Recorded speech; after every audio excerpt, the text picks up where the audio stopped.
um, this is AP, over the past 2 or 3 years, they're not so much now because we've got other problems. But remember a couple years ago when President Trump was going to build a wall, remember how that became an issue? That's not an issue anymore. They got other things we're dealing with. But, that was an interesting discussion about walls. I just thought it was really interesting. Why do they have a wall? Why on property like this would you keep a wall? What's his argument that they shouldn't have a wall? Well, what's his argument that they shouldn't even, they do this every year. They go out there and they mend the wall. And he thinks, why are we doing it? And what's his argument about, he's not for it. That's what I think Danielle was suggesting. He wasn't for it, the other one was. Why do they not put a wall? Well, it kind of like separates nature and also separates like humans. I mean, So why would you have one? They have one, and they've had one a long time. Do you have a wall or a fence? I mean, we even have a fence in our backyard, and we don't have anything to get in and out of the. I mean, I'm glad some animals get loose. People's dogs, they keep them out. Are you for walls? Are you a wall person, or you're not a wall person? One of these guys is a wall person, and one is not. All right, so that's one way to, that's sort of a big picture. Noah, tell me some more. What did you think of the poem?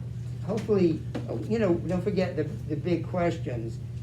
Speaker, audience, setting, event, or occasion. And then, you go to things like purpose, and then you look at the the techniques that are used. But any of those things you want to address, like the whole thing is spoken in first person, so that's something to make note of. But you notice anything about the poem interest you? Well, I thought it was interesting how he said good fences make good neighbors, and then like good walls make good neighbors as well. What does that mean? When one of them says it, and then it's repeated, so it's twice, what does it mean, good fences make good neighbors? I've never heard that. Have I ever heard that? I've heard it from this poem, but I've never heard anybody say that, I don't think. What does it mean? Why would a good fence make a good neighbor? Maybe because good fence will allow the neighbors to stay out of their business and have more privacy. So I can see that. You have fences so you respect their privacy. I don't have to see what you're doing in your backyard, and you don't have to see what we're doing. Those people don't usually put fences in their front yard. I wonder why that is. Why is it just the backyard? Did anybody in your neighborhood have a fence in your front yard? I mean, if you lived in a huge mansion, there'd probably be a wall, at the front, but nobody has fences in front yard. I mean, you typically show off your front yard, but anyway, that's a good answer. People have fences. They seem to make good neighbors. I would just point out, did you notice any humor here? How about it? Any humor in the poem? No. I mean, I'm sure there was, but I can't say anything on it. Well, that would be something to note as you're talking about the language of the poem and the diction. I noticed he says a couple of times, summer loaves, the stones that they put back, some are loaves and some so nearly balls, we have to use a spell to make them balance. Stay where you are until our backs are turned. So that the speaker has a sense of humor, uses it again. Did you notice the pun? Anybody notice the pun? Claire, did you notice one pun in the poem? Again, I'm pointing out different techniques or different things that add to the meaning, which puns are kind of usually funny. They're usually, anybody notice it? Like the first time, it's the kind of thing you'd never find it if you didn't see it the first time. Okay, let me read it to you. It's near the bottom. Before I built a wall, I'd asked to know what I was walling in or walling out, and to whom I was like to give offense. Right? See, just notice it the first time. Just got a sense of humor. And by the way, how would a wall cause offense? O-F-F-E-N-C-E. How would that be offensive? Yeah. It could be like kind of saying that you don't want to have any contact That's right. neighbors. We have neighbors that we really are close to, and we actually have hesitated building a privacy fence because it would be signaling to them kind of what it's signaling to them. Why else would you have a privacy fence? I don't mind them, in a way, we don't mind them looking at our backyard, but I'm not sure sometimes you want to see the backyard of it. And so we've never done it. 'Cause I often wondered, we've often thought, they might be, if they're really good friends. And, we can put up with something. But a wall could give offense for that very reason. Then he talks about elves.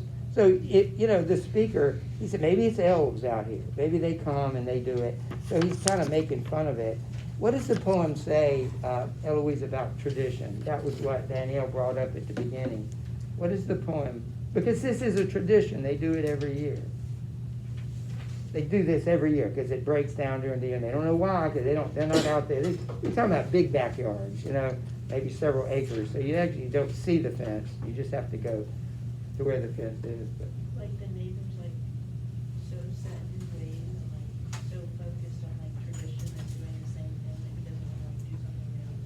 can you think of a tradition that might not be like some we all use, or something you've had that's not a good thing? This is a tradition we should not observe. Can you think of a tradition? I mean, typically we make it a tradition because it's good, right? We like it. Christmas, that kind of the same decorations and all that sort of I was gonna say Columbus Day. Oh, well, talk to me about it. Just because they changed it to Indigenous Peoples Day just because Columbus was, he mistreated Indigenous peoples when he came here. So like, it was putting, like us celebrating Columbus, it was like putting him in a good light. Whereas like, when he came here, he's actually like displacing Indigenous people. So we really are going through this discussion in our country, even about statues, about our history, about the teaching of history. I didn't realize, since you brought that up, I didn't realize it was as pertinent as that, because that's what we're having a whole thing about. What about American traditions, and what are traditions and what are actually factual history? And some of that's getting really blurred, like, well, that's not really what happened, or that is what happened, and we want to take it out or leave it in. I honestly, when I asked the question, I wasn't thinking of those things, and yet that's what that is about. What do we traditionally do that we might need to change, or maybe we need to go back to? Maybe we've changed something, we need to eliminate the change and go back to the tradition. I don't know when he wrote this. He was popular in the 20s and 30s and 40s. Robert Frost, I actually saw him, not in person. He read a poem at John F. Kennedy's 1961. He was elected in 60. We got out of school to see the inauguration of John F. Kennedy. And it was 1961, and Robert Frost I'll never forget that. He read a poem. I don't remember what it was, but I didn't know who he was, this white-haired man. Everybody up there was white-haired old men. But this guy read a poem, so he was living as early as, he was still living in those days. Very likely you would see a poem by him. I don't think we're going to have a lot of time. Maybe that's a good segue to a few people that I don't remember. I was asking some of you yesterday if you mentioned the books. I'd like to give you guys an opportunity to share that book. So most of you we got to, but we didn't get to everybody. Speaking of Robert Frost, forgive me if I have failed to put your name on here, but I marked it off. But I'm just going to go in alphabetical order. May, I don't remember. Where are you, May? I don't remember you sharing your list. Probably if you did, you did. Yeah. Okay. Would you? How about? I asked some of you yesterday. How about Will? I did, but I talked about how I thought it was interesting how Jack went all the way out to Long Beach. I'm just talking about your list of books. Oh, but your list? Yeah, list. Sorry. Yeah, I talked about that. Okay. What were they? I don't remember too many of them. I talked about the Lord of the Flies, yeah. The what? Lord of the Flies. Oh, yeah, we hear a lot of those. Yeah, thank you. How about Maddie? Oh, I have it there. Okay. I was for Peace Child, Children of Progress, Jane Eyre, Decay, and then I can't remember the title of it, but it was like this series. It's the children's book, they're like little cartoons of cats. And I'd say that's like the most influential book for me because it was like a bet between my friends and I to see who could read the most the fastest. So it just showed that the motivation I could actually do it. I think those early books are incredibly important because somebody said their father read to them this particular book. I mean, he never forgot it. 15 years later, or however old he was at the time, it connects him with his fathers. How many times books have played that role? I wish we could read it all, but we're going to have to just skip around. But he says some things, important things about books and classics. Jonathan isn't still not here. How about Isabella? Yeah. What? I'm trying to remember. You what? Let me think. I remember I said Goodnight Moon. I know I said Beowulf. Yeah, that's right. Mhm. Yep, you sure did. The only one who said Beowulf, I should point out. Yeah. I'll make a note of that, Isabella, when it Oh. comes to grade time. Just kidding. I wouldn't do that. How about, yeah, anything else about that? I don't really remember. Okay. Ty, what about you? My books were Unbroken, the Harry Potter series, the Odyssey, Harvey Boys, and the I Survive series. You know, you're the only one who mentioned Hardy Boys. I have actually read the Hardy Boys, a lot of them, as an adult, and it's like watching an old movie. You know, when did you read them? I like middle school. Yeah, I mean, they're probably grammar school level reading, and yet you watch it, it is kind of like watching, they're all exactly the same, except for the details. They're all the same people and all, but I enjoyed reading those. Any of those particularly stand out? I mean, of those, that list that you gave us? I like Unbroken a lot. I like the story. Yeah. Really touching. I didn't read it, but I've seen the movie. Jacob, what about you? I said the Magic Treehouse series, Frederick Douglass, the narrative life of the slave, Diary of Orphan Kid, Prisoner B 3087, Crucible. And I said Magic Treehouse series was the most important. It's like the first time I enjoyed reading like a book. Yeah, that's really important. Do you remember the first book you actually read on your own? I can remember one of them. It was about Boy Scouts, and I can remember the pride. I can remember the cover, and the mom was trying to create a Boy Scout or Cub Scout. It's probably more Cub Scout than Boy Scout. Cub Scout troop, and can you imagine controversy about that? But somehow they managed to have some kind of controversy, and it turned out. But I remember reading that it was what the kids now call chapter books. I always think that's interesting. I never heard that term until I had grandchildren, and so it has chapters in it. It's a chapter book. So anyway, that was my first one of those. Julia, I don't remember if I asked you. You didn't. So I said Lord of the Flies, I Will Always Write That, Pilgrim's Progress, Counting the Stars, and Peace Child. And then I said Peace Child was like the most influential because it gave me a lot of perspective about like how some people live.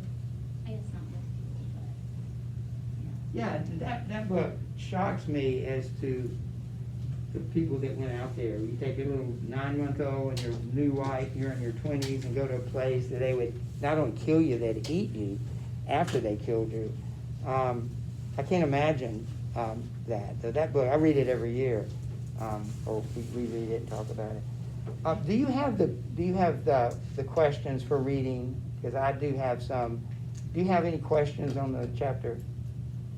Check to see. I've got some. I don't know if I've given it to you before. Anybody have questions for that?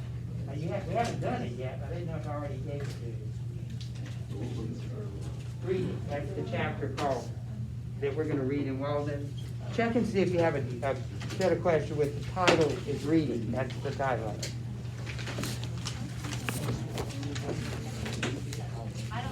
All right, let me give them to you. We're gonna we're gonna really do this quickly. We're not even gonna read all of it. I think Friday, I'm supposed to give you, and I do have it, I made it out last year, remember we didn't have exams? And I made out the exam review. So I actually have it, and I haven't really checked it yet, but you will get that by Friday, an exam review. Remember, we have to take an exam here that is teacher generated.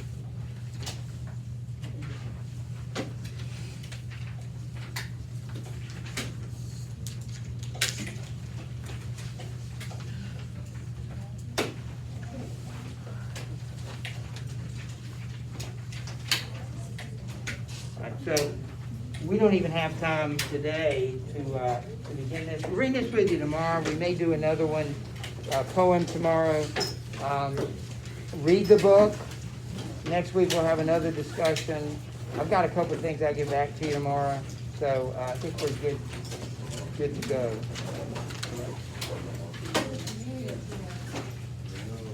We'll see you tomorrow. Bring Walden with you. Thank you. Yeah, you're welcome.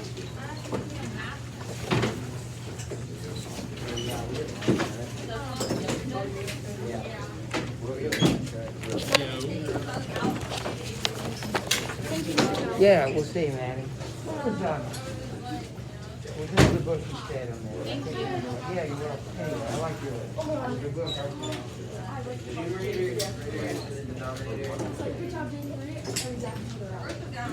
He's like, thanks, man. You said, yeah, we'll